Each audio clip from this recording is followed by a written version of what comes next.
En este caso, la historia inicia con un juramento marcado a fuego en la sangre. Vikir van Baskerville, conocido como el sabueso de su familia, dedicó cada instante de su existencia a cumplir las órdenes más viles y despiadadas, siempre con la esperanza de obtener el reconocimiento del patriarca. Sin embargo, tras años de lealtad incuestionable, el destino lo traiciona. El mismo hombre al que servía ciegamente dicta su condena, acusándolo falsamente de traición por supuestas alianzas con un clan demoníaco. Así, Vikir es llevado ante la guillotina y su vida se apaga entre la multitud que lo observa como si fuese un monstruo. Antes de que la cuchilla caiga, su mirada se fija en la figura de aquel ser despreciable que lo condenó, y en ese instante graba un juramento inquebrantable. Si volvía a nacer, dejaría de ser el perro fiel de los Baskerville y dedicaría cada respiro de su nueva vida a destruir al hombre que lo sentenció. De esta forma comienza la historia de venganza de Vikir van Baskerville, un relato teñido de sangre, rencor y justicia implacable. El final de la vida fue solo el comienzo. Tras exhalar su último aliento, nuestro protagonista Vikir despertó en un nuevo inicio. No obstante, este despertar no fue glorioso. Por el contrario, lo encontró atrapado en la forma de un recién nacido, un cuerpo diminuto y pesado cuyo entorno no era más que un caos ruidoso y confuso. En ese momento de extraña transición, la puerta de la habitación se abrió, permitiendo la entrada imponente del patriarca de la familia, Hugo Le Baskerville. El hombre conocido por su temple de hierro se acercó a observar a los recién nacidos con una expresión de absoluto aburrimiento. Con un gesto de repulsión, se disponía a dar media vuelta, pues el grupo de bebés no parecía contener ningún indicio de talento. Sin embargo, justo antes de marcharse, su mirada fría se posó inesperadamente en uno de los infantes, el único que no emitía ni un solo lamento o llanto. Ese niño era Vikir. De inmediato la mente del protagonista, aprisionada en ese cuerpo de bebé, hizo la conexión crucial. El rostro severo y juvenil que contemplaba era la apariencia más joven de Hugo. De esta forma, comprendió la verdad innegable. No solo había renacido, sino que había retrocedido en el tiempo hasta el momento de su infancia. A partir de este instante, Vikir nos narra el sombrío legado de su vida anterior. Había vivido como un simple sabueso de la familia, un perro de guerra nacido en una rama ilegítima y forjado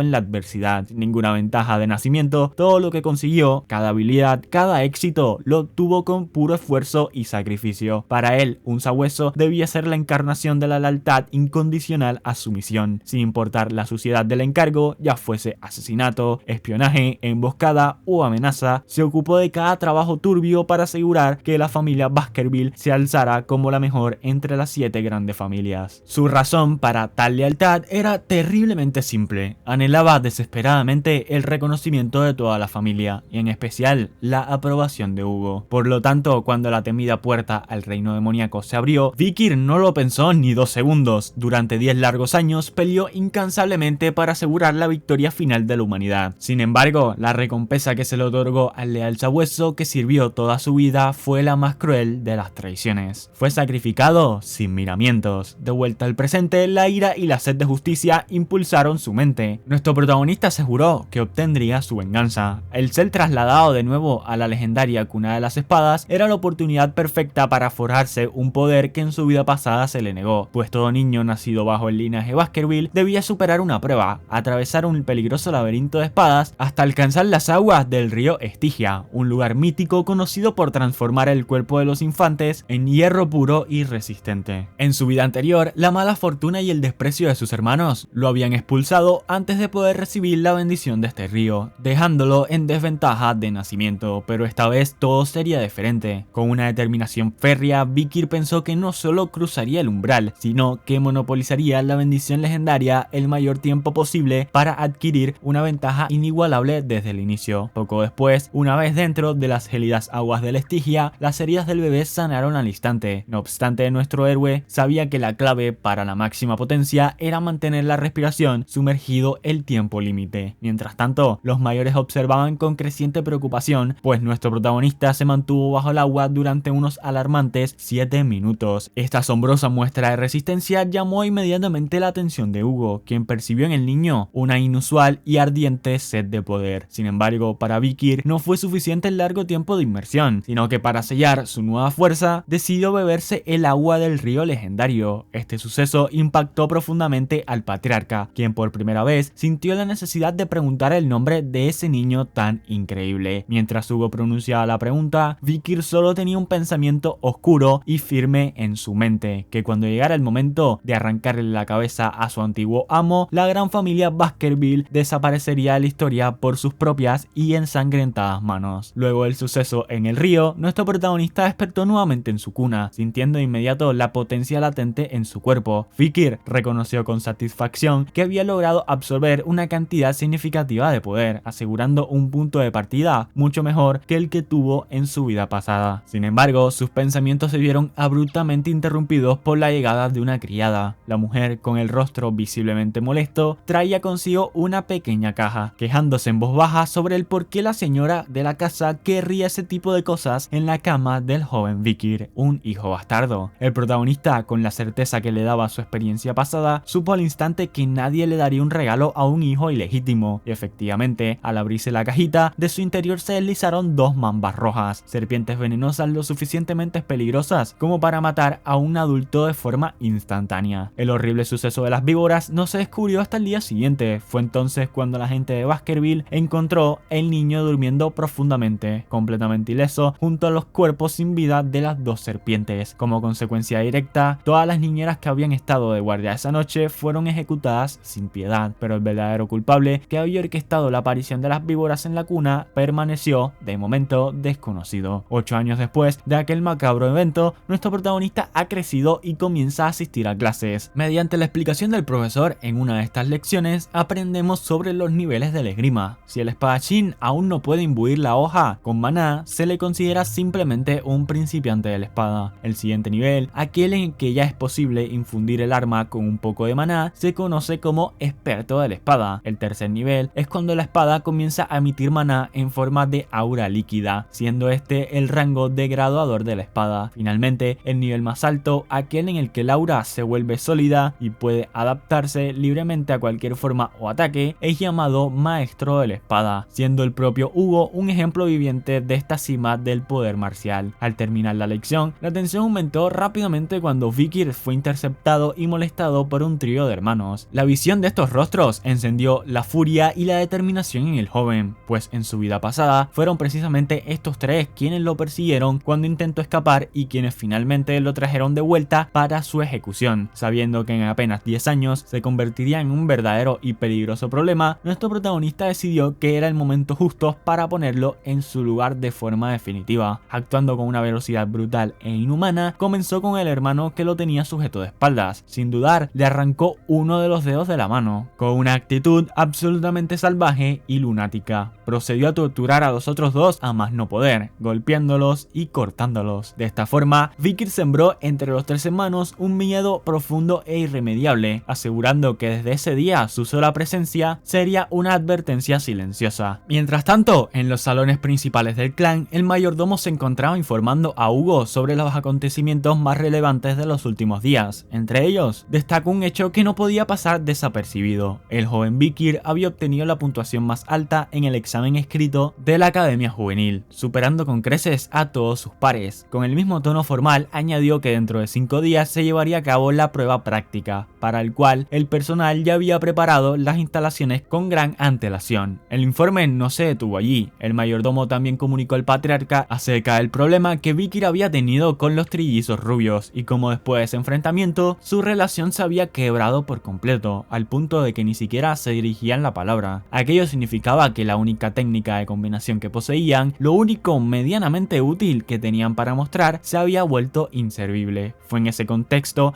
que Vikir fue llamado ante la presencia del patriarca. Hugo, con su imponente voz, le dijo que tras ese incidente, la relación entre sus hermanos estaba destrozada y la técnica que los unía había dejado de existir. Ante tales palabras, nuestro protagonista respondió con una actitud firme y segura, declarando: "Yo soy más fuerte. ¿Cómo puede alguien más fuerte estar equivocado?". Esa insolencia, lejos de molestar al patriarca, le arrancó una chispa de interés, pues reflejaba la esencia que tanto valoraba en un verdadero Baskerville. Hugo replicó con frialdad que sus hermanos lo habían perdonado gentilmente, y en ese instante, Vikir recordó un episodio de su vida anterior. Mucho antes de la regresión, la hija menor de una familia arruinada por los Baskerville había visitado al patriarca tras convertirse en monja. Con solemnidad le dijo a Hugo: "Te perdono, pidió y ofreció una misa en su honor. Sin embargo, la respuesta de Hugo fue brutal y quedó grabada en su memoria. Ahora, ante una situación semejante, Vikir decidió hacer eco de aquellas mismas palabras para demostrarle al patriarca lo similar que era a él y ganarse aún más su confianza. Con voz firme dijo: "Creo que el perdón es solo una excusa de los débiles que no pueden buscar venganza debido a su falta de fuerza". Esa declaración arrancó una carcajada a Hugo, que en ese instante comprendió que aquel niño era la encarnación de los principios de un verdadero Baskerville, fuerte, talentoso y sin compasión por los débiles. Satisfecho, el patriarca le concedió un privilegio inesperado: podía elegir el bocadillo que quisiera del almacén de la familia. Todos esperaban que eligiera algún dulce infantil, y en apariencia así fue, pues solicitó chocolate. Sin embargo, la verdadera intención de Vikir se encontraba en otra parte. Lo que pidió no fueron dulces preparados, sino granos de cacao de la más alta calidad, todavía sin procesar. La petición dejó perplejos a todos los presentes, incapaces de comprender la razón. Pero aquel chocolate sería mucho más que un simple capricho, se convertiría en su as bajo la manga en el próximo examen práctico, un examen que en apenas 5 días desataría una catástrofe sin precedentes dentro del clan Baskerville. Antes de que el examen diera inicio, nuestro protagonista compartió un vistazo más profundo a las crueles raíces de su familia. Los Baskerville no solo eran reconocidos como uno de los clanes más poderosos, también se habían ganado el sobrenombre de la familia Berserker, pues desde el nacimiento los niños eran sometidos a una educación brutal diseñada para arrancarles cualquier debilidad. Apenas un infante lograba dar sus primeros pasos, era lanzado a correr por montañas empinadas, donde el aire fino y la pendiente castigaban cada músculo de su cuerpo. Allí aprendían a forjar una resistencia básica, a templar los pulmones y a endurecer las piernas, sin derecho a detenerse salvo en los escasos momentos señalados para descansar. Tampoco se les permitía el consuelo del descanso pleno. Estaba prohibido acostarse boca arriba o recostarse boca abajo en la tierra blanda. En lugar de eso, eran forzados a dormir junto a cadáveres de demonios, impregnándose con el hedor nauseabundo y la energía maldita que emanaba de aquellos cuerpos, para que incluso el sueño se convirtiera en un campo de entrenamiento. Así crecían los sabuesos, y cuando ese periodo concluía y alcanzaban la edad de 8 años, eran arrojados sin contemplaciones a su primera gran prueba, la evaluación mortal. Volviendo al presente, la escena era imponente. Todos los jóvenes sabuesos estaban reunidos en la montaña a las afueras del territorio Baskerville. El aire era frío, cargado de tensión, y los rostros endurecidos de los niños reflejaban la presión del momento. Frente a ellos, un instructor explicó con solemnidad las reglas de la prueba. Deberían sobrevivir durante un mes entero en ese paraje salvaje, cazando criaturas grandes y peligrosas para demostrar su valía. La evaluación se regía por un sistema de puntos rígidos: 10 por sobrevivir, 30 si lo hacían sin quedar discapacitados, 50 si dañaban a otros sabuesos y lograban salir con vida, 60 si derrotaban a un monstruo y traían una prueba de ello, y 90 si cumplían todas esas condiciones juntas. No existía la calificación perfecta de 100, porque según las palabras de Hugo, un portador de espada estaba muerto en el mismo instante en que se dejaba arrastrar por la arrogancia. Tras la larga explicación, el instructor dio inicio al examen, y como era de esperar, los sabuesos se dispersaron en distintas direcciones, cada uno eligiendo el camino que consideraba más favorable. Vikir, en cambio, optó por un rumbo distinto. Se dirigió hacia un área cercana a la zona restringida, un territorio al que pocos se atrevían a aproximarse. Sin embargo, no estaba solo, ya que un examinador lo perseguía en silencio, ocultando su presencia para evaluar las verdaderas habilidades del muchacho. Sin embargo, lo que presenció lo dejó perplejo. Vikir no buscó monstruos ni rivales, se apartó de todos y se acomodó tranquilamente, como si lo único que deseara fuera descansar. Mientras los demás sabuesos arriesgaban su vida en combates sangrientos, él se dedicaba a cavar en la tierra, recolectar frutos y apilar ramas y piedras. Poco a poco levantó un refugio rudimentario, pero sólido, en el que se encerró como si el examen fuera simplemente unas vacaciones forzadas. Los días pasaron y con ellos creció la frustración del observador. Día tras día lo veía repetir lo mismo: recolectar, reforzar su pequeño escondite, reunir comida y descansar. Ni una sola batalla, ni un solo riesgo. Llegó a pensar que todos los rumores sobre la genialidad del joven eran solo un fraude, un eco inflado de su supuesto talento. Si lo único que piensa hacer es esconderse, no tiene sentido que lo siga vigilando, se dijo finalmente, cansado de observar aquella rutina tan trivial. Convencido de que no tendría nada más, abandonó el lugar, seguro de que ese niño era solo una decepción. Pero en realidad, aquello era exactamente lo que Vikir había esperado. Desde el primer momento había notado la presencia del examinador, y toda su rutina no había sido más que un espectáculo cuidadosamente preparado para engañarlo. Cada hoyo cavado, cada rama reunida, cada minuto invertido en aparentar indiferencia formaba parte de un plan mayor. Y ahora, con todos los preparativos listos y el estorbo finalmente fuera del camino, el verdadero examen de Vikir está a punto de comenzar. Unos días después, dentro del área restringida, nuestro protagonista avanzaba con paso firme a través de aquel terreno sombrío. El aire era denso y el silencio opresivo, solo roto por los crujidos de las ramas secas bajo sus pies. Para otros, aquel paraje sería un lugar prohibido y cargado de peligro, pero para él resultaba casi familiar, pues en sus días como explorador había atravesado esas tierras más de una vez. Durante horas se abrió paso entre la espesura hasta que finalmente encontró aquello que buscaba, el sabueso infernal, aquel monstruo cuyo cuerpo ardía con la memoria de los fuegos del mundo subterráneo. Era una bestia temida incluso entre los Baskerville. En su vida anterior, Vikir solo había conseguido cazar uno cuando cumplió 18 años, pero ahora, con apenas 8, una confrontación directa era impensable. Aún así, lo que su nuevo cuerpo no lo permitía, lo compensaba con la experiencia y el conocimiento que había traído de su vida pasada. Los sabuesos infernales tenían 3 debilidades bien marcadas. La primera era que solo podía moverse en línea recta, lo que hacía que cualquier giro brusco o cambio repentino les resultara torpe y lento. Esa limitación se enlazaba con la segunda. Al verse forzados a intentar maniobras imposibles, su mandíbula se abría de manera inconsciente, exponiendo un punto crítico, y era allí donde entraba en juego la tercera y más letal de sus vulnerabilidades. El chocolate, para un perro común, ya resultaba veneno, pero para estas criaturas demoníacas lo era aún más devastador, pues su organismo no soportaba la pureza del cacao. Bastaba un solo grano para producir 100 litros de chocolate, lo suficiente para transformar un banquete en un arma mortal. Con una calma calculada, Vikir aprovechó cada una de estas debilidades. El sabueso infernal cayó envenenado y su cuerpo se agitó en 3 estertores, haciendo que la bestia pronto cayera rendida. Fue entonces cuando el joven rebanó su cuello con precisión, rematándolo sin piedad. De inmediato, una sensación recorrió su cuerpo. La energía vital del monstruo, conocida como experiencia, comenzaba a acumularse en él. Era un fenómeno natural en aquel mundo, y con cada presa conquistada, el cazador se volvía más fuerte. Solo con el cuerpo de un sabueso infernal, estaba claro que obtendría el primer lugar en la evaluación práctica, y mientras el cadáver de la bestia aún humeaba, Vikir ya saboreaba la recompensa que pediría a cambio. Después de todo, el verdadero valor de algunos tesoros de la familia aún permanecía oculto para la mayoría de la gente de esta época, pero su momento de calma no duró mucho. Unos gruñidos resonaron entre la espesura y una manada de sabuesos infernales emergió atraída por los alaridos de su compañero moribundo. El muchacho se tensó de inmediato, preparado para enfrentarlos a todos, cuando un detalle desconcertante alteró el curso de los acontecimientos. Los monstruos, en lugar de lanzarse sobre él, retrocedieron aterrados. Le bastó un solo segundo para comprender la razón. Detrás suyo, imponente como una sombra de pesadilla, se encontraba Cerberus, un monstruo con una clasificación de tipo A, muy por encima de cualquier criatura que debería habitar esas montañas. Su lugar natural era la séptima cresta, un territorio alejado y prohibido, y sin embargo, estaba allí, observándolo con sus 3 cabezas que exhalaban un fuego ardiente. Fue entonces cuando Vikir notó los detalles que le permitieron hilar la verdad. El coloso estaba herido, su piel estaba atravesada por flechas, su pelaje chamuscado mostraba cortes de cuchillo y la sangre fresca chorreaba por varias laceraciones profundas. No era un encuentro natural, ese cerbero había sido cazado y acorralado, pero no por completo, era obra de la tribu salvaje, quienes claramente habían intentado darle caza y lo habían dejado al borde de la muerte. De inmediato Vikir comprendió que aquella era una oportunidad única. Un monstruo de ese calibre, debilitado por las heridas, podía convertirse en su trofeo más grande. Sin pensarlo, se dispuso a liberar todo el poder que había mantenido oculto hasta ese momento. A sus 8 años ya había alcanzado el nivel de experto de la espada, y dentro de la técnica de esgrima de los Baskerville había dominado hasta el tercer tipo, una hazaña reservada para adultos en su mejor momento. Con esa fuerza acumulada, cargó de frente contra el titán de 3 cabezas, convencido de que podría lograr lo imposible. La batalla estalló estalló con violencia. El acero silbó, chocó contra los colmillos, las garras y durante instantes pareció que el pequeño guerrero podría imponerse incluso sobre una bestia herida de categoría A. Pero la realidad no tardó en salir. A pesar de su poder, no era suficiente. Un descuido, una apertura mínima y el Cerbero aprovechó el instante con la brutalidad de un depredador nacido. En cuestión de segundos, el niño prodigio se vio alcanzado por el ataque de la bestia moribunda. Tras el brutal ataque, nuestro protagonista apenas logra mantenerse consciente por unos segundos. El dolor en su brazo derecho era tan desgarrador que por un instante pensó que se lo habían arrancado por completo. Cada latido le recordaba la fragilidad de su cuerpo de niño, pero Vikir no era ningún tonto. Comprendía mejor que nadie que en un segundo golpe de Cerbero significaría su fin inmediato. Por lo tanto, sin perder un instante, echó a correr con todas sus fuerzas en dirección a su campamento, donde lo esperaba la única ventaja que había preparado de antemano. El colosal monstruo lo persiguió con furia, cada una de sus 3 fauces abiertas exhalando un aire denso que ardía como brasas. El suelo temblaba con cada zancada de la bestia y la distancia entre ambos se acortaba a una velocidad alarmante. Pero entonces, justo cuando Cerbero estaba a punto de alcanzarlo, el escenario dio un giro abrupto, demasiado tarde para el monstruo que sin darse cuenta había caído de lleno en las trampas subterráneas que Vikir había pasado días cavando con paciencia y frialdad. Agujeros ocultos, estacas afiladas y venenos cuidadosamente impregnados convirtieron el terreno en un campo letal que detuvo de golpe a la criatura. Aún así, un monstruo de semejante rango no caería tan fácilmente. El veneno comenzó a surtir efecto, pero las 3 cabezas de Cerbero rugían con furia mientras intentaban liberarse. Vikir no dudó ni un instante, empuñó una lanza que había impregnado con el letal veneno de las mambas rojas y con un movimiento certero y sin piedad la hundió en el cuerpo del perro infernal, atravesando sus órganos debilitados. El rugido final de Cerbero se extendió como un eco doloroso antes de apagarse lentamente. El cuerpo colosal se desplomó y el silencio se hizo presente. Exhausto, jadeante y con el brazo derecho casi inutilizado, nuestro protagonista comprendió que había logrado lo imposible: abatir a un monstruo de rango A+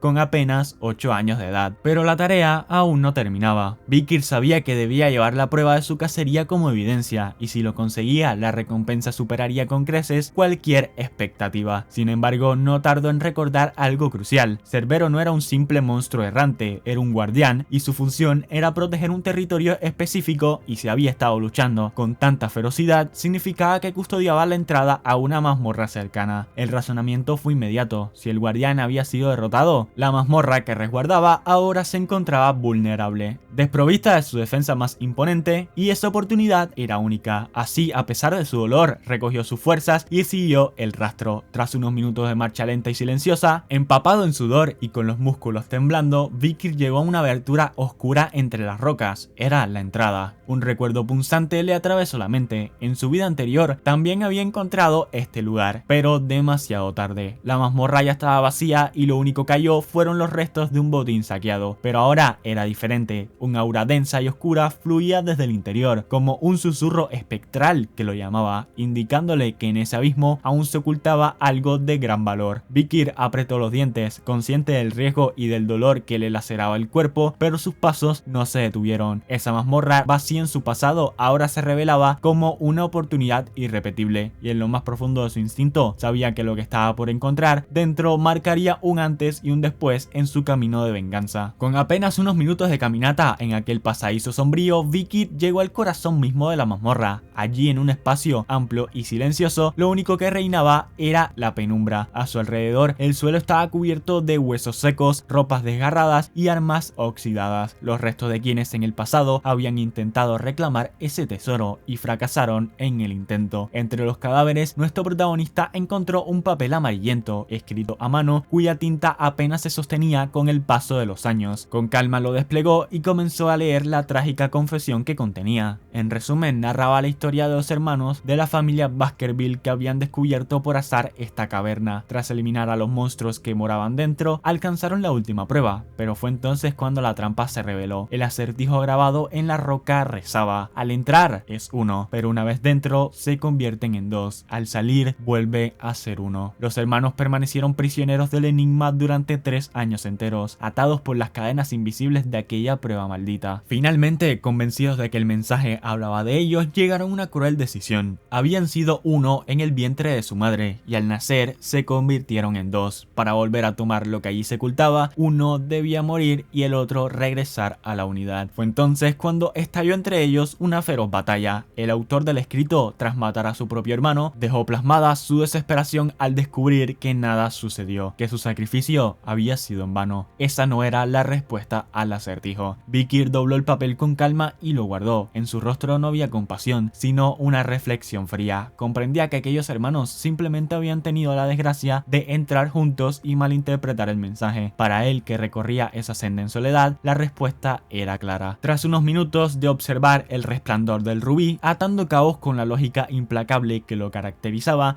nuestro protagonista comprendió el misterio. 1, al entrar, pues en la oscuridad del túnel no existe más que su figura solitaria. 2, al recibir la luz, porque el rubí proyecta inevitablemente una sombra a su lado. 1, al volver a salir, porque al volver la oscuridad, esa sombra desaparece. La respuesta era la sombra. Sin titubeos, Vikir levantó su arma y destrozó la gran piedra de rubí. Al instante, un torrente de aura roja invadió el recinto, impregnando el aire con una densidad abrumadora, y entonces de entre las tinieblas emergió la silueta de una espada macabra y grotesca, cuya superficie parecía latir como carne viva. A sus pies apareció una inscripción luminosa que rezaba: solo aquellos que porten la sangre Baskerville podrán reclamar a Belcebú. La sorpresa se reflejó en el rostro de Vikir. Sus recuerdos se agitaron y con voz baja nos compartió lo que sabía. Una vez, en una ilustración polvorienta que leyó en su vida pasada, había encontrado mención a las llamadas 7 calamidades, monstruos colosales que en tiempos remotos invadieron el continente. Para detenerlos, los patriarcas de las 7 grandes familias unieron sus fuerzas, enfrentando cada uno a una constelación del mismísimo diablo. El primer patriarca, Baskerville, según esa leyenda, combatió contra la gula, la mosca glotona Belcebú. La historia relataba que tras una lucha que sacudió el mundo, los restos de aquella calamidad fueron sellados en las tierras de Baskerville y convertidos en una reliquia. La mayoría lo tomó como un mito, pero la verdad se encontraba ahora frente a él. Esa espada no era una ilusión ni una fábula, era la encarnación de Belcebú. Con determinación, Vikir estiró la mano y tomó el arma. Al contacto, esta se fundió con su piel, atravesando su carne para fusionarse con su cuerpo. Una cuchilla emergió de su propio brazo, como si su sangre y el acero hubieran nacido para ser uno solo. El dolor era intenso, pero junto con él se desbordaba una oleada de poder inédito que erizaba cada fibra de su ser. El pequeño sabueso, apenas con 8 años, contempló su nueva arma con una mezcla de emoción y frialdad. En silencio se preguntó hasta dónde podría llegar en esta vida con semejante poder en sus manos, y en lo más profundo de su mirada brilló la certeza de que su camino de venganza acababa de ascender a un nivel que nadie en el clan Baskerville podría imaginar. De la misma forma que un gran poder había llegado a sus manos, también se presentó un gran peligro. La espada Belcebú comenzó a succionar la sangre de Vikir, reclamando alimento como una bestia hambrienta, y en ese instante una sensación de vacío recorrió su cuerpo. El hambre era tan feroz que se convirtió en un tormento, y al mismo tiempo su sentido del olfato se agudizó de manera inhumana. Guiado por aquel instinto, persiguió durante unos segundos el rastro divino que exigía el arma, hasta que sus pasos lo condujeron al cuerpo sin vida del sabueso infernal que había abatido al inicio del examen. Belcebú se abalanzó sobre la presa y tras devorar por completo su sangre, sació momentáneamente su apetito. Fue entonces cuando Vikir descubrió la verdadera naturaleza de la espada. No solo se alimentaba de la sangre de sus víctimas, sino que podía absorber sus habilidades y transformarlas en poder propio. Sin embargo, semejante don traía consigo una limitación inevitable. Al ser demasiado fuerte, solo podía almacenar 3 habilidades al mismo tiempo. De esa forma, la primera marca quedó sellada en Vikir, otorgándole la habilidad de hemorragia, un poder que pertenecía originalmente al sabueso infernal. Pero Belcebú no se detuvo allí. Su voracidad insaciable lo llevó a absorber también la sangre del mismísimo Cerbero, obteniendo con ello la habilidad de lesión por quemadura, y poco después, como si nada pudiera saciarlo, devoró una simple rata de alcantarilla que yacía en los alrededores, consiguiendo así una tercera habilidad, regeneración de alta velocidad. El poder era inmenso y aunque tentador, Vikir entendió que debía bastar por el momento. Al concluir el examen, los jóvenes sabuesos fueron convocados de regreso a Baskerville. Las evaluaciones se realizaron de manera rigurosa y cada participante recibió su recompensa en función de los botines entregados. Sin embargo, entre aquella colección de presas comunes, hubo un hallazgo que sorprendió a todos los presentes. La noticia de que un niño de apenas 8 años, Vikir van Baskerville, había cruzado supuestamente de manera accidental hacia la zona restringida y logrado casi cazar un cerbero de clasificación A. Esta información llegó hasta los oídos del mismísimo Hugo, patriarca de la familia, quien no pudo contener su emoción al escuchar semejante hazaña. Con una sonrisa marcada, aseguró que aquel niño no solo era talentoso, sino también increíblemente astuto. A su lado, el mayordomo, aún incrédulo, comentó que resultaba sorprendente que un Baskerville con el apellido Van y no perteneciente a la línea principal poseyera un talento tan extraordinario, pero la respuesta de Hugo fue inmediata y contundente. Declaró que al criar a un sabueso jamás discriminaba por linaje ni por cuna, no importaba si provenía de la realeza o de lo más bajo de la sociedad, lo único que valía era el talento y la ambición, y quien mostrara esas virtudes sería recompensado. Fue así como el patriarca decidió convocar personalmente al joven Vikir, deseoso de escuchar de sus propios labios los detalles de aquella proeza. De esta manera, unos días después, nuestro protagonista fue convocado al imponente salón del patriarca. Allí lo guardaba Hugo Le Baskerville, cuyo porte majestuoso llenaba la estancia de un aire solemne y opresivo. El patriarca sin rodeos le preguntó cómo había logrado vencer al cerbero durante el examen práctico. Vikir, firme y sin vacilar, reveló que en las lanzas había utilizado el cacao que el mismo Hugo le había entregado días atrás, explicándole con calma el secreto de que para los monstruos caninos el chocolate era un veneno letal. Hugo escuchó con interés y tras aquella breve conversación decidió recompensar la hazaña. Le anunció que el cadáver del cerbero que había cazado le pertenecería únicamente a él, un honor poco común para alguien de su edad. Además le concedió la oportunidad de pedir un deseo, ya que había obtenido la puntuación más alta de todos. Sin pensarlo dos veces, Vikir respondió que deseaba tener acceso a la biblioteca de las 10.000 epístolas. Aquella biblioteca era el corazón mismo del clan Baskerville, un santuario de conocimiento en el que se acumulaban siglos de registros, técnicas y secretos. Solo el patriarca, el segundo al mando, y los descendientes directos de la familia tenían permitido entrar allí. Por eso Hugo, sorprendido, le preguntó si era consciente de lo que pedía. Con serenidad, Vikir afirmó que si no era posible, renunciaría de inmediato a su deseo. Lo que jamás imaginó fue la respuesta del patriarca. Con una sonrisa inesperada, Hugo aceptó su petición. Vikir quedó impactado, incapaz de creer que esa figura imponente permitiría que un niño bastardo accediera a semejante tesoro de conocimiento. Como si aquello no bastara, Hugo le ordenó que una vez dentro leyera la sexta técnica Baskerville. La importancia de esas palabras no podía medirse a la ligera. Nunca antes un hijo de apellido Van había recibido autorización para superar la cuarta técnica, pues el clan mantenía esa limitación como medida de control para asegurarse de que ningún sabueso con sangre secundaria llegara a ser lo bastante poderoso como para rebelarse contra la familia. Sin embargo, Hugo había abierto la puerta a algo sin precedentes. La magnitud de esa concesión brillaba con más fuerza al recordar el propio nivel del patriarca. Hugo cultivaba la séptima técnica Baskerville, un dominio que le situaba muy por encima de cualquier otro sabueso, y en la vida pasada Vikir lo había visto desplegar hasta 9 colmillos, prueba de que había alcanzado el dominio absoluto de la novena técnica. Sin embargo, en esta vida Vikir se prometió superar a aquel hombre. Su objetivo no era solo alcanzar las técnicas prohibidas, sino obtener la mayor esencia del linaje Baskerville, un antiguo libro de esgrima que contenía las enseñanzas del primer patriarca, aquel que había sido capaz de subyugar a uno de los 7 grandes desastres, y lo más irónico era que la persona que le estaba entregando ese libro era el propio Hugo, sin comprender aún el verdadero significado que aquel legado ocultaba. Días después, vemos a nuestro protagonista adentrarse en la legendaria biblioteca de las 10.000 epístolas. Con cada paso, sentía la solemnidad de aquel lugar sagrado, y no pudo evitar murmurar para sí mismo que era la primera vez que pisaba aquel recinto prohibido. Ante sus ojos se alzaban incontables estanterías repletas de libros de esgrima, volúmenes que en su vida pasada había anhelado desesperadamente estudiar, pero que nunca tuvo la oportunidad de alcanzar. Ahora el destino le ofrecía una segunda oportunidad. Entre todos aquellos textos, su mirada se detuvo en el manual de la sexta técnica Baskerville. Todavía le resultaba increíble que Hugo le permitiera leerlo. Claro que desde la perspectiva del patriarca, un niño de apenas 8 años, por mucho talento que tuviera, jamás sería capaz de memorizar un contenido tan complejo en tan poco tiempo. Sin embargo, lo que Hugo ignoraba era que antes de la regresión, Vikir había estudiado con devoción cada detalle de las primeras 4 técnicas, memorizándolas por completo y tratando de deducir la naturaleza de la quinta. Y ahora, en esas páginas, finalmente encontraba las piezas que le habían faltado. En ese instante, Vikir recordó algo fundamental especial sobre las técnicas Baskerville y decidió explicarlo en sus pensamientos. Para los espadachines del clan, los dientes simbolizaban la etapa en la que se encontraba su espada. Un diente representaba la primera técnica, 2 dientes la segunda y así sucesivamente. Pero lo más importante era que al despertar esos colmillos emergía un rasgo especial, una energía de espada teñida de un rojo intenso, la marca de un verdadero Baskerville. Aún así, al cerrar el manual, nuestro protagonista dejó escapar una verdad que lo definía por completo. En realidad, no le interesaba la sexta técnica, su objetivo estaba más allá, en un secreto superior que aguardaba oculto entre aquellas paredes. Con decisión, Vikir abandonó la sección más prestigiosa de la biblioteca, la zona que guardaba las técnicas más poderosas y codiciadas, lo que inmediatamente generó inquietud entre los guardias que lo observaban. Sus movimientos levantaron sospechas y aún más cuando se internó en una sección olvidada, llena de libros misceláneos, viejos y aparentemente inservibles. Los guardianes lo miraron con desdén, suponiendo que por su corta edad no entendía el verdadero valor de los textos que había decidido ignorar, pero la realidad era otra. Tras unos minutos de búsqueda paciente, Vikir halló lo que realmente necesitaba, una vieja enciclopedia sobre los fundamentos de la primera técnica Baskerville. A primera vista, aquel libro parecía un desecho, con páginas rasgadas y un estado deplorable que lo convertía en un objeto ignorado por todos. Por eso, ningún niño del clan lo leía jamás. Sin embargo, Vikir conocía el secreto que se ocultaba en esas letras olvidadas y entendía mejor que nadie que ese volumen,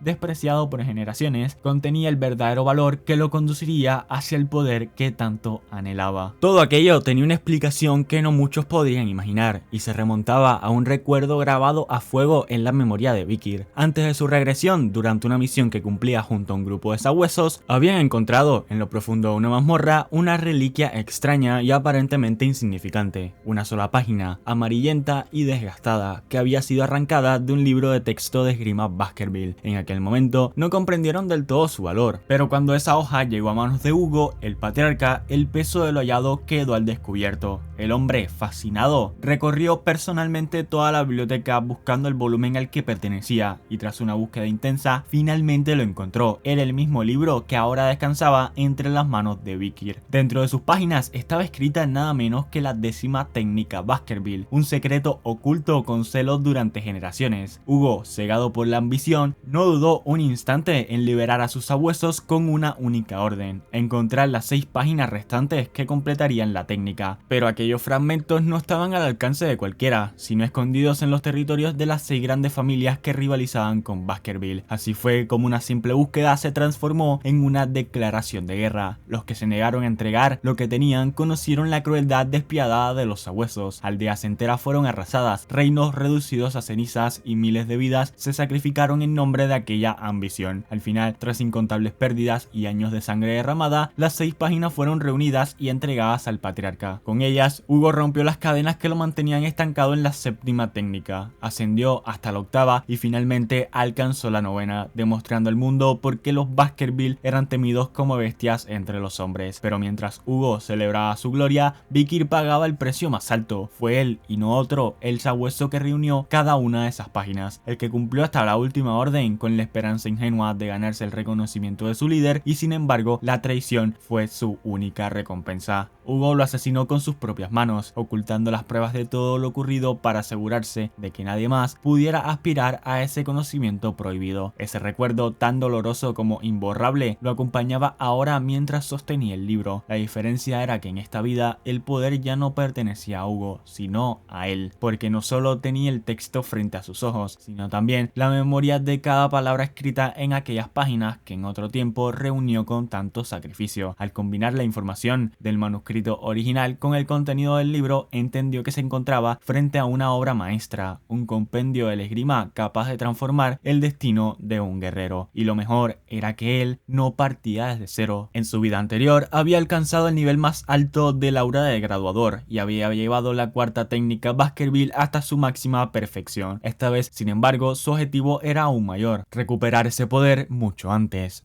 incluso de cumplir 15 años. Con esa determinación, pasó un día entero encerrado en la biblioteca, absorbiendo con paciencia cada línea, cada detalle, hasta grabarlos en lo más profundo de su mente. Cuando por fin sintió que los guardias y escoltas ya no vigilaban tan de cerca, respiró hondo, cerró el libro y se dispuso a poner en práctica lo aprendido. Una a una recorrió las técnicas que conocía: la primera, la segunda, la tercera y la cuarta, aquel límite que en su vida pasada nunca pudo superar, pero esta vez no se detuvo ahí, concentrando toda su fuerza de voluntad, apretando los dientes hasta sentir como su cuerpo temblaba, forzó sus límites como nunca antes lo había hecho, y entonces, en medio de aquel silencio solemne, lo imposible ocurrió. Una débil pero innegable energía roja surgió de su espada, y junto a ella apareció el quinto colmillo de los Baskerville. Apenas tenía 8 años, y ya había alcanzado un punto que muchos adultos tardaban décadas en lograr. No era un simple paso en su camino, era la promesa de que en esta vida, a diferencia de la anterior, él no volvería a quedarse atrás. El despertar del quinto colmillo no fue lo único que sorprendió a Vikir aquella noche. Al forzar sus límites, mucho más allá de lo que su cuerpo de 8 años podía soportar, sintió también cómo su maná interior se expandía con violencia, como si una presa oculta se hubiese quebrado en su interior, liberando un caudal que lo arrastraba sin compasión. En cuestión de instantes, superó con holgura el nivel de experto en espadas de clase alta y cruzó el umbral que lo convertía oficialmente en graduador de clase baja, una cima que en su vida anterior había alcanzado tras 30 años de sacrificio. La magnitud de su avance lo dejó en silencio, meditando sobre el peso de su nueva fuerza. Sabía que el verdadero problema no era cuánto había ganado, sino cuánto debía mostrar. Enseñar demasiado a Hugo significaría convertirse en objeto de sospechas y control, mientras que enseñar muy poco lo relegaría a la sombra, privándolo de libertad. Después de pensar en ello durante largo rato, Vikir llegó a una conclusión fría y calculada. Debía revelar lo suficiente como para despertar expectativas, pero jamás tanto como para exponer sus cartas. Con esa decisión tomada, se levantó y antes de abandonar la biblioteca, tomó el libro que contenía la 10ª técnica Baskerville. Lo sostuvo entre sus manos por unos segundos, recordando las tragedias que en su vida pasada habían nacido de esas páginas, y sin dudarlo mucho, usó un cristal para quemarlo. Las llamas lo consumieron lentamente, reduciendo a cenizas el secreto más codiciado de la familia. De esa forma se aseguró de que nadie, excepto él mismo, pudiera acceder jamás a aquella técnica prohibida. Poco después, de pie en el salón del patriarca, enfrentó la mirada penetrante de Hugo. El hombre interesado en medir los frutos de su visita le preguntó qué había aprendido. Vikir recordó su plan y, sin delatar toda la verdad, habló únicamente de la sensación de haber despertado el aura, una revelación suficiente para conmocionar a cualquiera, pues incluso los más grandes genios debían entrenar hasta los 15 años para alcanzar apenas el nivel de experto en espadas de clase baja, el primer peldaño del mundo de la espada, y sin embargo Vikir ya se encontraba 3 niveles por encima, convertido en un graduador. La noticia encendió el interés del patriarca, que de inmediato organizó una prueba frente a todos los sabuesos en un espacio de combate improvisado. Hicieron entrar a un monstruo de categoría C, un orco de fuerza brutal y regeneración temible. Muchos pensaron que sería un desafío imposible para un niño de 8 años, pero la realidad fue tan rápida como impactante.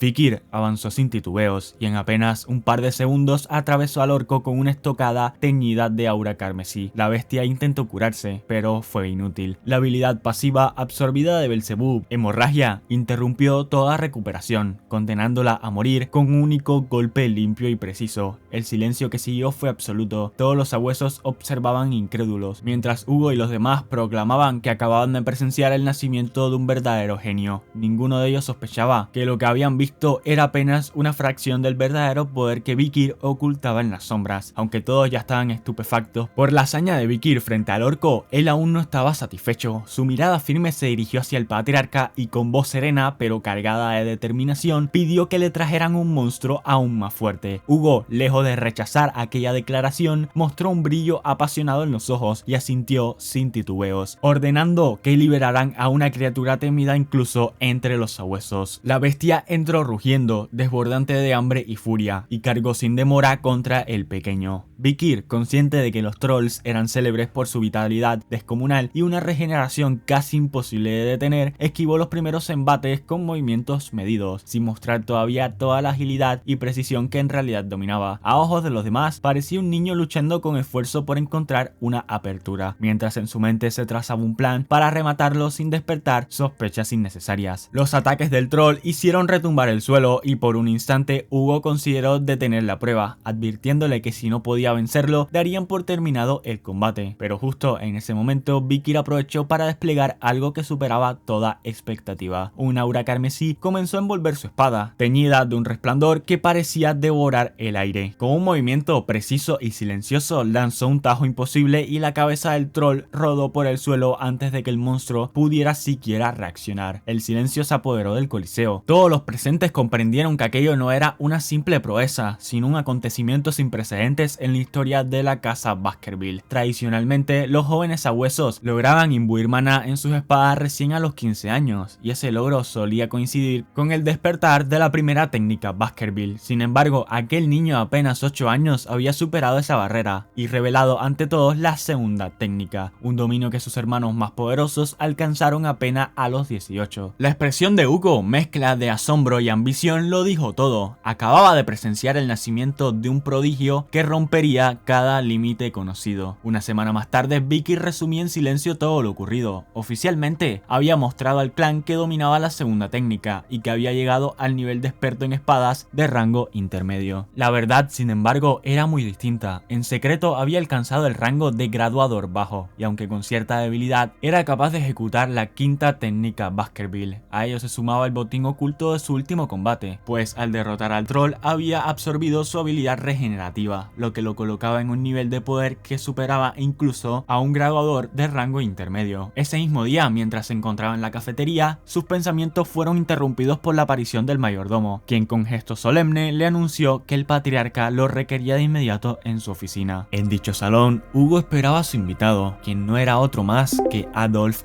Morg, patriarca sustituto del clan de magos Morg, una de las 7 grandes familias que compartían un antiguo vínculo de poder y rivalidad con los Baskerville. El motivo de su reunión era discutir el evento anual que ambos clanes habían establecido siglos atrás, un entrenamiento conjunto ideado para los jóvenes de entre 8 y 15 años que durante generaciones había servido como un ritual de cooperación y demostración de habilidades, transformándose en un acontecimiento que muchos consideraban el evento del año dentro de los territorios de ambas familias. No obstante, la situación actual estaba lejos de ser tranquila. Entre los territorios de los Baskerville y los Morg se encontraba una mina de rubíes, cuya posesión había generado un nuevo conflicto, con derramamiento de sangre que había tensado las relaciones al punto de que los patriarcas mantenían un trato más bien hostil, aunque la tradición obligaba a continuar con los entrenamientos conjuntos. Por esta razón, en lugar del propio jefe del clan, había acudido su hermano menor, Adolf, un representante enviado para mantener la formalidad del encuentro sin arriesgarse a un enfrentamiento directo. El viejo mago, con voz cargada de respeto y una curiosidad apenas contenida, comentó que había escuchado rumores sobre el nacimiento de un genio inigualable entre los Baskerville, un suceso que consideraba una bendición para el reino. Al mismo tiempo, añadió que su propio clan contaba con alguien que también era considerado un prodigio, un reflejo del orgullo y la competencia que marcaban la historia de ambas familias. De repente, las pesadas puertas del salón se abrieron con un golpe seco y una niña de cabello rojo intenso llamada Camus irrumpió en el lugar. Era la sobrina de Adolf y sin mostrar ni un ápice de temor se plantó frente a Hugo, clavando su mirada en los ojos del patriarca con la audacia que solo la juventud podía otorgar. Con voz firme y directa lo acusó: "Vos sos el viejo que nos robó la mina de rubíes", un comentario descortés y provocador considerando la tensión que ya existía entre ambos clanes. Antes de que la discusión pudiera escalar,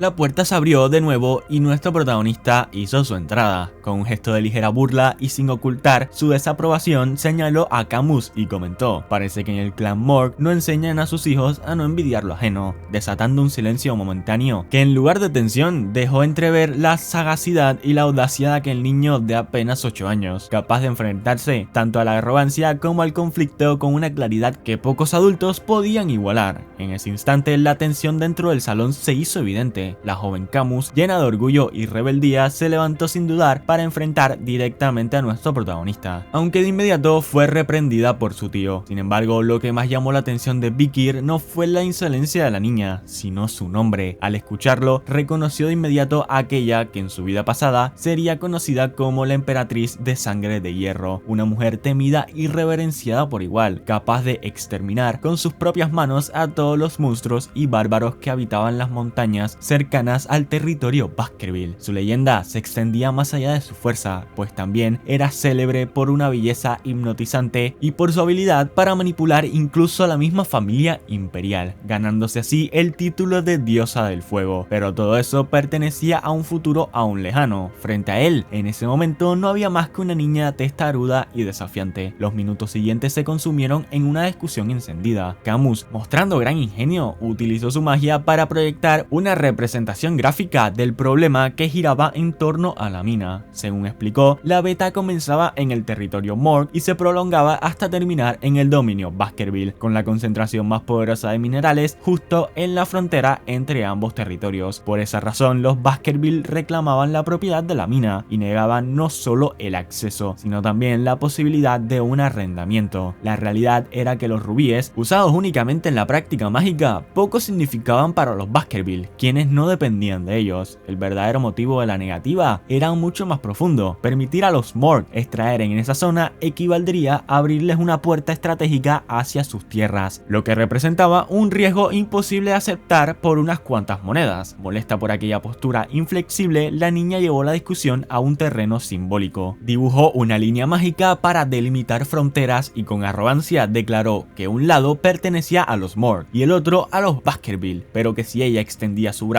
más allá, ¿a quién le correspondería ese brazo? Fue en ese momento cuando Vikir, con un gesto tan atrevido como inesperado, sacó un cuchillo de su espalda y respondió con frialdad que en tal caso el brazo sería suyo. El comentario no solo dejó estupefacta a Camus, sino que incluso sorprendió al mismo Hugo. Por un breve instante, el viejo mago, indignado, arremetió de inmediato contra el muchacho, exigiendo explicaciones al patriarca por permitir semejante insolencia, pero la tensión se desvaneció tan rápido como había surgido cuando se reveló la verdad. Aquel cuchillo no era más que un arma de goma, una de las muchas bromas típicas de la familia Baskerville. Aún así, Vikir no dudó en agachar la cabeza y disculparse, demostrando respeto por la situación. Hugo, sin darle mayor importancia, respondió al patriarca Morg que no había motivo de preocupación por una simple travesura infantil. Con un tono firme pero diplomático, lo invitó a dejar atrás las provocaciones y centrarse en lo verdaderamente importante, la discusión sobre la mina, pues tenía preparada una propuesta que, según afirmó, seguramente sería de su interés. Tras los intentos roces y las palabras que habían cruzado los clanes en el salón, finalmente dio inicio al esperado evento, los combates amistosos entre ambos clanes. La tradición se mantenía intacta y, como cada año, los más pequeños, de apenas 8 años, se medían en pruebas teóricas y de sensibilidad al maná, mientras que los adolescentes de 15, con mayor dominio y experiencia, eran quienes acaparaban las miradas con duelos en vivo llenos de energía y espectáculo. Sin embargo, en esta ocasión, la atención no estaba dispersa entre los distintos escenarios, sino que se concentraba con intensidad en un solo punto. Todos aguardaban con expectación el enfrentamiento estelar, aquel que reuniría a las mayores promesas de cada clan en un duelo bajo reglas de entrenamiento práctico. Era la oportunidad de ver frente a frente a quienes podrían convertirse en los pilares de sus familias en el futuro. El combate comenzó de inmediato y la joven maga Morg no tardó en demostrar que estaba rotísima. Con sorprendente rapidez encadenó conjuros extravagantes desplegando un hechizo compuesto de 4 fórmulas distintas, algo que para su edad resultaba asombroso. La multitud se quedó callada, impresionada por la complejidad y la fuerza de sus ataques, aunque pronto quedó en evidencia la debilidad de su estrategia. Por más llamativos que fueran, aquellos conjuros carecían de la precisión y contundencia necesarias para dañar a su oponente. Nuestro protagonista, observando cada movimiento con calma, esquivaba con facilidad las ráfagas de fuego y los destellos mágicos que ella lanzaba con ímpetu. Sus pasos eran medidos, su respiración tranquila y sin esfuerzo consiguió acercarse lo suficiente para golpearla levemente en la frente, un recordatorio de lo vulnerable que era frente a alguien de su calibre. En verdad, si Vicky lo hubiera deseado, el duelo habría terminado en apenas una décima de segundo, pero la intención de exponer todo su poder resultaba innecesaria y humillante para la niña. Por esa razón, en lugar de acabar con la contienda de manera directa, decidió inclinar la balanza hacia un cierre que parecería más accidental que aplastante. Aprovechando el ataque de un mago que combatía justo detrás de ellos, utilizó aquella explosión como la excusa perfecta para concluir el enfrentamiento. La llamarada estalló con fuerza, y aunque la pequeña maga logró salir ilesa, las llamas consumieron toda su ropa en un instante. El humo que cubría la arena fue por unos segundos su único escudo contra la vergüenza, pero apenas se disipara, la situación se transformaría en una humillación pública imposible de borrar. Fue entonces cuando Vikir, moviéndose con rapidez y decisión, apareció frente a ella y, sin decir una palabra, le ofreció su camisa para taparse. El gesto, simple pero cargado de significado, puso fin al combate, en medio del silencio expectante de todos los presentes. De esa manera, el duelo fue declarado empate, aunque quienes presenciaron la escena sabían que la realidad era muy distinta. Aún así, la decisión permitió mantener el orgullo de ambos clanes, cerrando el enfrentamiento con un desenlace que nadie olvidaría fácilmente. Horas más tarde, en el silencio solemne del interior de la residencia, padre e hijo compartían un momento inusual. Hugo, con los brazos cruzados y la mirada fija en su heredero, rompió el silencio para preguntar qué le había parecido su encuentro con Camus. Vikir, sin titubear, respondió que le resultó bastante entretenido y que la única razón por la cual no la golpeó directamente fue porque en ese instante no supo cómo tratar con una dama. La respuesta arrancó una ligera sombra de disgusto en el rostro del patriarca. Con voz grave y cortante le advirtió que confiarse en una batalla, sin importar contra quién, no era más que una invitación segura a la muerte. Ese consejo, aunque envuelto en dureza, sorprendió a Vikir, que no podía evitar cuestionarse el motivo real de aquella preocupación. En su vida pasada apenas recordaba interacciones con Hugo, un hombre que siempre se mostró frío, brutal y distante, cuyo carácter se endureció hasta lo inhumano tras la pérdida de su primera esposa y su hija mayor, al menos según los rumores que corrían entre los pasillos del clan. Dejando ese recuerdo en un rincón de su mente, el tema cambió abruptamente cuando Hugo le preguntó qué debían hacer con las minas de rubíes. Vikir, sin la mayor vacilación, le contestó que debían regalarlas. Sus palabras sorprendieron por un instante, pero pronto la explicación se hizo clara. La misión primordial de la casa Baskerville no era enriquecerse con minerales, sino expandir y fortalecer sus territorios. La montaña del León Rojo, donde se encontraban dichas minas, estaba situada río abajo de las cordilleras infestadas de monstruos y bárbaros, que tarde o temprano descenderían en busca de sangre y territorio. Si en lugar de mantener un frente directo, el clan Mork se hacía con el control de esas minas, ellos mismos se verían obligados a desplegar un gran número de tropas para protegerlas. En consecuencia, los Baskerville podrían empujar a las hordas de bestias y salvajes hacia esa región, convirtiendo los rubíes en un símbolo teñido con la sangre de sus enemigos. Hugo asintió lentamente, satisfecho con la visión estratégica de su hijo, y una chispa de orgullo se reflejó por un instante en sus ojos, pero aquella calma duró poco. Al término de la conversación, ambos se encontraron de frente con Adolf Mork, quien aguardaba con un aire solemne en los corredores. El anciano mago, con una cortesía envenenada, solicitó al patriarca y al joven Vikir una pequeña conversación en privado, presagio de que aún quedaban asuntos delicados por resolver. Una vez todos tomaron asiento, el ambiente se tornó cargado de diplomacia. Adolf, con la serenidad propia de un viejo zorro que había navegado incontables disputas políticas, tomó la palabra y expuso la propuesta que había venido madurando. Según él, existía un camino para resolver pacíficamente los conflictos en torno a la mina de rubíes, y ese camino pasaba por sellar un compromiso entre ambas casas. Con voz grave sugirió la unión de sangre a través de un matrimonio entre el hijo mayor de los Baskerville y su sobrina Camus, la joven heredera de los Mork. Hugo, que lo miraba en silencio con una cara de que lo iba a desbaratar, no tardó en señalar lo obvio: su hijo mayor cumpliría 25 ese mismo año, por lo que la diferencia de edad con la pequeña maga era abismal. Adolf, sin inmutarse, replicó con un suspiro casi despreocupado que 17 años no eran un obstáculo tan grande en el mundo de los clanes nobles. La tensión en la sala creció y el silencio de Hugo fue más elocuente que cualquier palabra. En ese momento, Camus irrumpe en la conversación con la naturalidad y el desparpajo que la caracterizan, asegurando que jamás aceptaría casarse con alguien más débil que su madre y que además ni en pedo se casaba con alguien tan mayor. Sin embargo, apenas terminó de pronunciar esas palabras, desvió su mirada y con un brillo pícaro en los ojos la fijó en Vikir, dejando entrever a todos los presentes que, pese a sus quejas, su interés real recaía en él. El gesto de la joven encendió un murmullo contenido, y Adolf, visiblemente molesto, no tardó en cortar aquella insinuación, asegurando que Vikir no era una opción viable, pues no poseía el apellido de la línea directa de la sangre Baskerville. Fue entonces cuando Hugo, con una sonrisa apenas perceptible y tono calculado, lanzó una observación punzante. En este tipo de compromisos, lo más importante no eran los nombres grabados en un árbol genealógico, sino la voluntad de los propios implicados. Acto seguido, con la autoridad de un patriarca y el temple de un estratega, volvió la mirada hacia su hijo menor y le preguntó qué pensaba al respecto. Sin vacilar ni un instante, con una seguridad que estremeció a todos, Vikir aceptó el compromiso. Su respuesta, firme y directa, cayó como un golpe seco en la mesa, dejando en claro que él no temía al peso de un destino que ya comenzaba a entrelazarse con el de la joven maga de fuego. Adolf, sin mucho más que añadir, decidió que si aquel compromiso sería tomado en serio, debía probar con sus propios ojos el temple del supuesto genio Baskerville, ya que no podía regresar a su territorio y anunciar que había entregado a su sobrina, la mayor promesa del clan, a un niño que ni siquiera portaba el apellido oficial de la línea directa, sino el de un simple bastardo. Por ello propuso un duelo inmediato inmediato en los campos de práctica, convencido de que aquel combate revelaría la verdad que buscaba. La prueba fue clara y humillante en apariencia. Adolf llevaría un jarrón lleno de agua sobre la cabeza y si llegaba a derramarse, aunque fuera una sola gota, aquello contaría como la victoria de Vikir. El mago justificó la ventaja con un aire de suficiencia, como si le advirtiera que ni con esas condiciones tendría la menor oportunidad de derrotarlo. Mientras los espectadores contenían la respiración, Vikir reflexionaba en silencio. Reconocía que Adolf era un hombre extraordinariamente fuerte, incluso antes de su regresión, y en realidad esta era una oportunidad perfecta para tantear parte de su verdadero poder. Además, estaba seguro de que Hugo lo había entendido de la misma forma y por eso había autorizado el enfrentamiento, una batalla que más allá de un simple compromiso pondría en evidencia hasta dónde podía llegar su hijo. El combate comenzó con una estocada por parte de Vikir, pero la respuesta de Adolf fue inmediata. Una barrera protectora se desplegó frente a él, sólida y casi impenetrable, mientras contraatacaba con una violencia que obligaba al niño a esquivar sin descanso. Por unos segundos, la pelea se estancó, con el joven sabueso atacando sin hallar fisuras y el viejo mago defendiéndose con maestría absoluta. Sin embargo, la tensión se quebró en el instante en que Vikir, con una fuerza precisa y un instinto feroz, consiguió abrir una grieta en el escudo que protegía a Adolf. La barrera estalló, pero al mismo tiempo la espada del muchacho se partió en dos, deshaciéndose en sus manos. Adolf, con una sonrisa de superioridad, no perdió la ocasión para burlarse. Aún le quedaba mucho camino para ser digno de su sobrina. Y fue en ese momento cuando la sorpresa llenó el campo. Un fragmento de la espada rota voló con violencia, golpeando de lleno el jarrón que rebosaba sobre la cabeza del mago y partiéndolo por la mitad. El agua corrió por el rostro de Adolf en silencio, mientras las miradas de todos se fijaban en la escena con incredulidad. Camus, incapaz de contener la emoción, dio un pequeño salto y afirmó con descaro que aquella coincidencia sellaba el destino. Ahora tendría que casarse con Vikir. Las palabras de la niña encendieron murmullos en los alrededores, pero fue Hugo quien reaccionó con mayor interés. El patriarca, con una sonrisa apenas perceptible, se limitó a pensar que no había tal cosa como una simple casualidad. Después de todo, qué tan probable era que un fragmento de espada volara con tal precisión. Para él estaba claro, había estado criando a un sabueso mucho más astuto de lo que jamás imaginó. De esta forma concluye nuestro resumen, pero lo verdaderamente emocionante apenas comienza. En los próximos capítulos seremos testigos de un salto de 7 años en el tiempo, 7 años en los que Vikir no solo habrá crecido, sino que se habrá forjado en silencio para mostrar un poder aún más aterrador. ¿Qué secretos revelará? ¿Qué hazañas lo esperan? Una sola imagen lo anticipa, el joven sabueso convertido en el líder de una ciudad. Si esta historia les gustó tanto como a mí narrarla, no olviden apoyarme con un comentario y un like. El viaje de Vikir apenas empieza y lo mejor está por venir. Sin más nada que decir, váyanse a la mierda y chao.